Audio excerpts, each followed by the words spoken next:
Thank you. All right. Have you ever wondered how much parks and green spaces affect your health?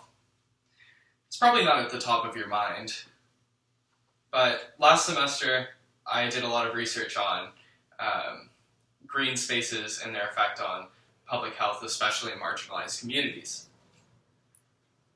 Green spaces have profound impacts on public health, but if they're not built with a lot of planning, they can actually displace the people they're meant to help. So green spaces improve public health, but they're unequally distributed. According to Walsh, Byrne, and Newell, in their 2014 paper, Urban Green Space, Public Health, and Environmental Justice, the challenge of making cities just green enough, in the Landscaping and Urban Planning Journal, green spaces have the effect of reducing obesity, improving mental health, buffering stress, and even reducing ADHD symptoms in children. Vries, Dillon, Greenwegen, and Spreewonberg found in their 2013 paper, Streetscape Greenery and Health, Stress, Social Cohesion, and Physical Activity as Mediators, in the Social Science and Medicine Journal, that it does this through increasing social cohesion and mitigating stress.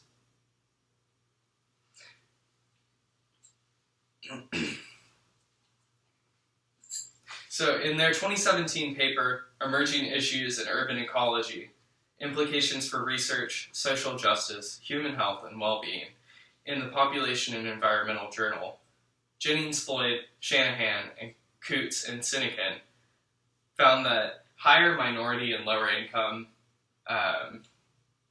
communities tended to have less green space available to them. Walsh, Byrne, and Newell found that while African Americans may be more likely to live in walking distance to parks, white people actually have more access to acres of parks and recreational programs. So,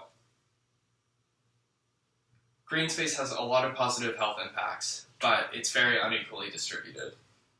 And the solution seems to be just build more green spaces, build more parks.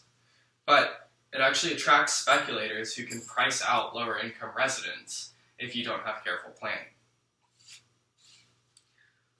Without effective planning, green spaces built to benefit lower income communities can instead lead to green gentrification.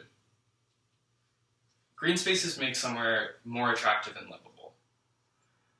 And when neighborhoods are more attractive and livable, the land value goes up, landlords can charge more rent, all of that stuff. In Atlanta, they increased the green space in an area called the Atlanta Beltline, which is a railroad that goes around the whole city. They put in a bunch of parks, and within a half mile of all of those parks, the property values increased from 40 to 68%, while across the rest of the city, it only went up 17.7%, according to Immergluck and Milan. But this doesn't have to be the case. When community input is central, affordable housing will stay, and jobs for working class people will stay. A good example of this is Newton Creek, which is in Greenpoint, Brooklyn. They promoted affordable housing, industry jobs, and they put reducing pollution and increasing remediation at the forefront of their effort to regreen the area.